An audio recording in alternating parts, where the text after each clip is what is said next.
Hello everyone. Today I'm going to talk on the beginning of R.K. Narayan's novel, The Bachelor of Arts.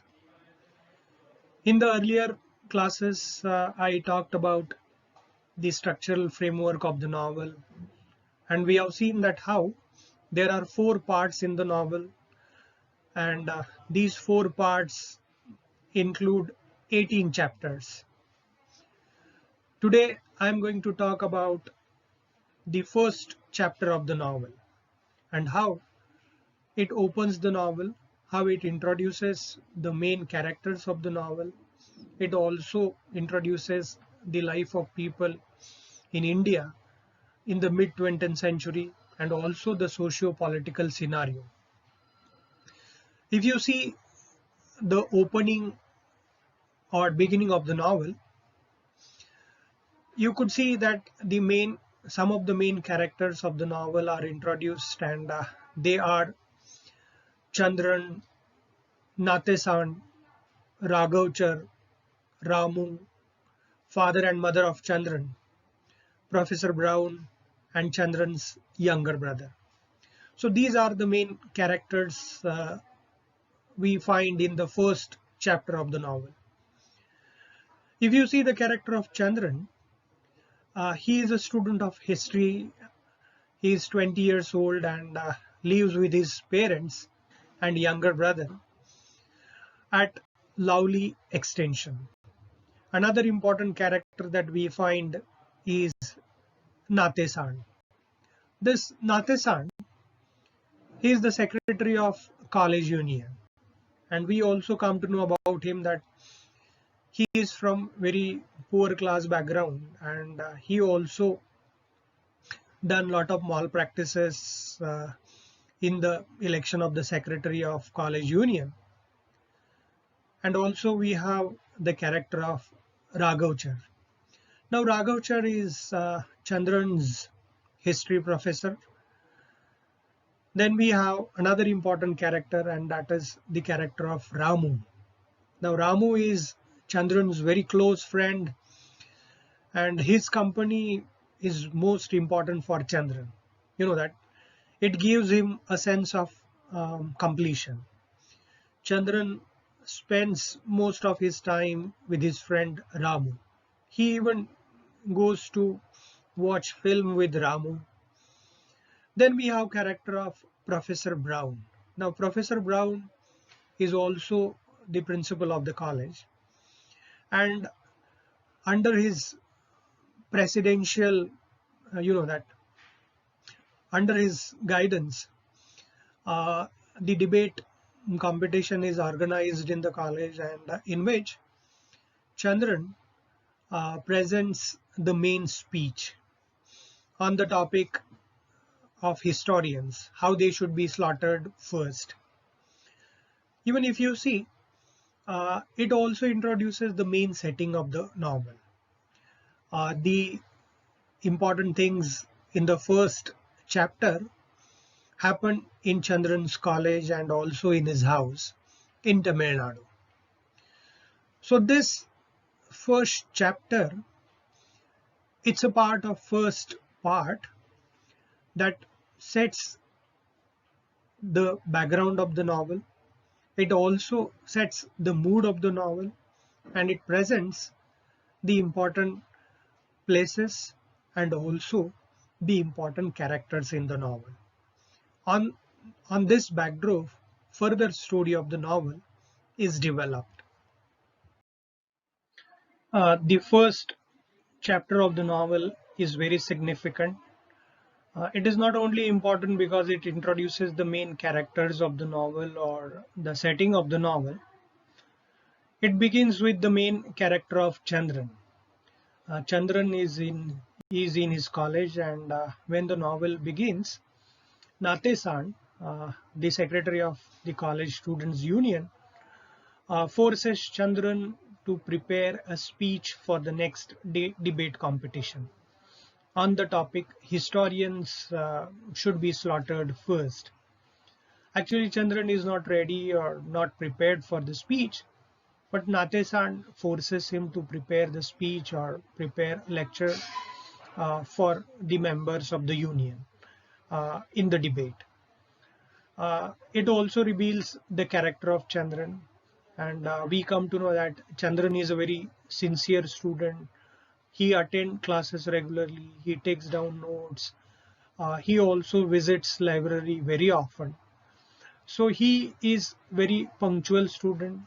His teachers also loves him very much. So he makes very successful speech. He delivers his speech in the debate competition. Uh, the debate competition is presided by Professor Brown. You know that Professor Brown becomes the president of the competition. And after his speech, Chandran imagines that Professor Brown is just like other Europeans.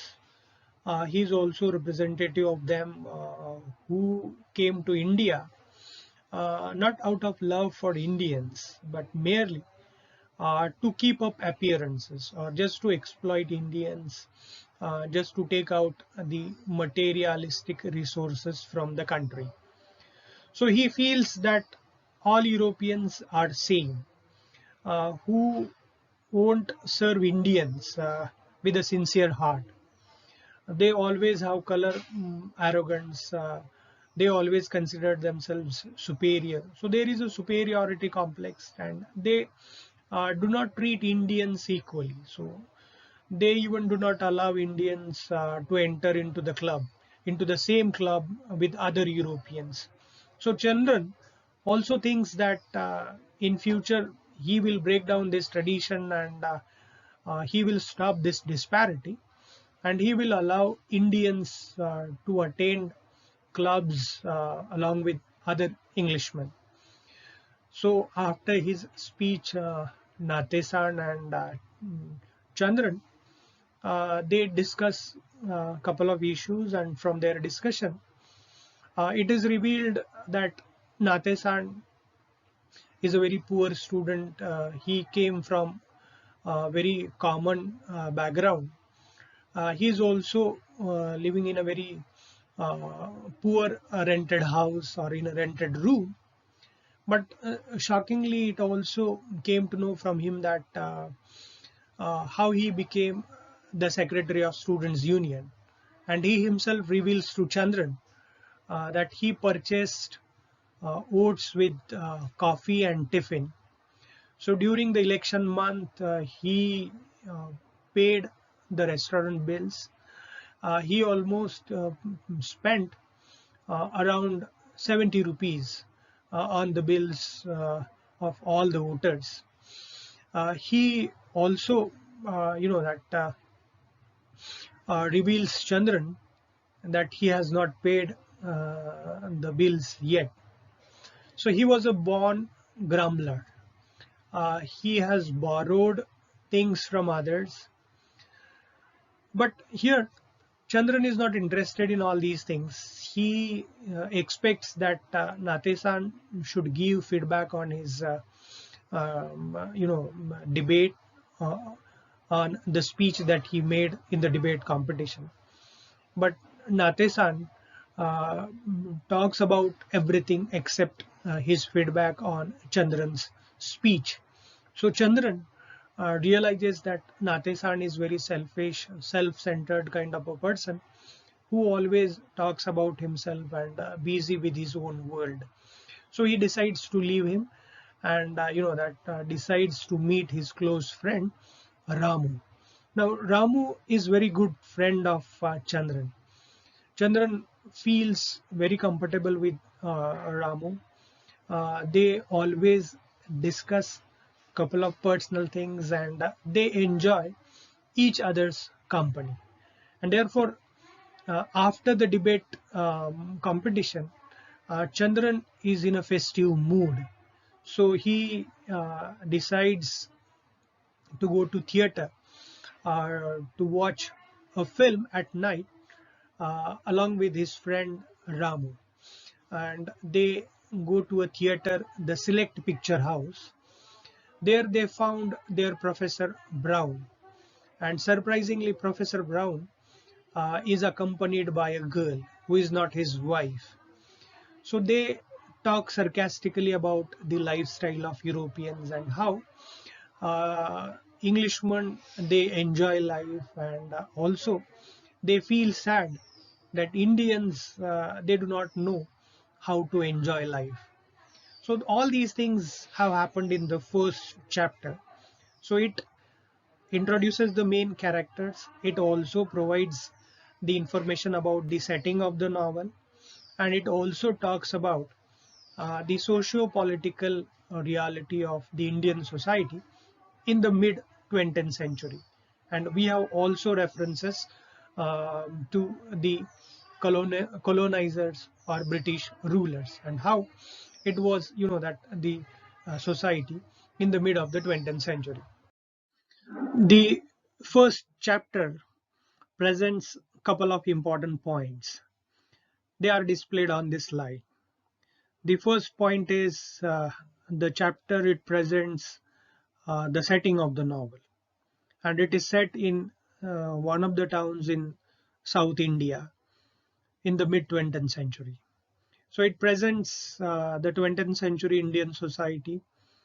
It also presents that how and what was the lifestyle of Indians, how there were disparities, how there were differences among people, and how uh, people were living that in a difficult time of their life.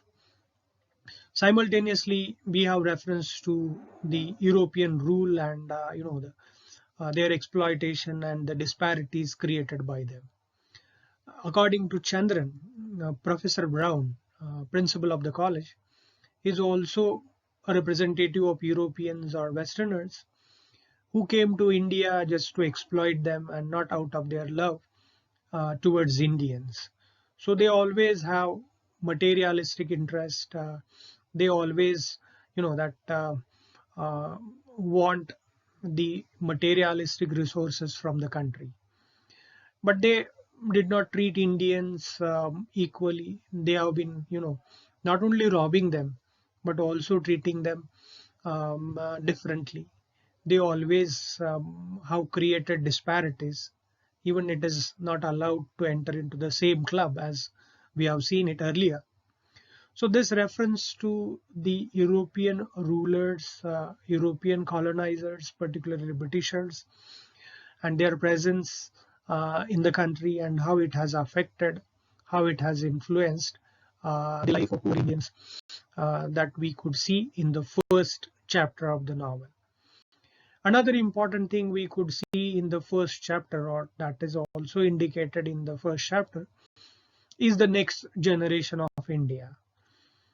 You could see Chandran, Ramu, Natesan, they all are representative of the Indian young generation.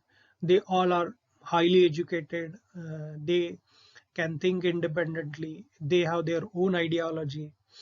They can study the society. They can, find out the cause. So they are educated and they think independently. It shows the future of the country is very prosperous. But simultaneously, on the other hand, we have society who are illiterate, uh, who are living very poor kind of life. They are living in poverty. So these kinds of differences, these kinds of disparities that we could see in the Indian society, and on which backdrop the story of Chandran is developed in the subsequent parts of the novel. And the last important thing that we could see in the first chapter is the socio-political change.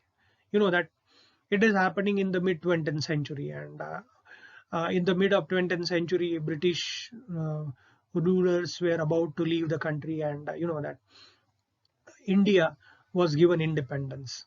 But still, Indians did not came out of the Western or the Europeans' colonial legacy. There are a couple of stresses, there are a couple of references to the European powers or rules over India. So it was the society which was going through tremendous socio-political upheavals or changes. So on this backdrop, the whole story of the novel happened, and we come to know about it in the first chapter of the novel. And therefore, the opening or the beginning of the novel is quite significant, which not only sets the mood of the characters or mood of the novel, but it also presents the background on which the further story is developed.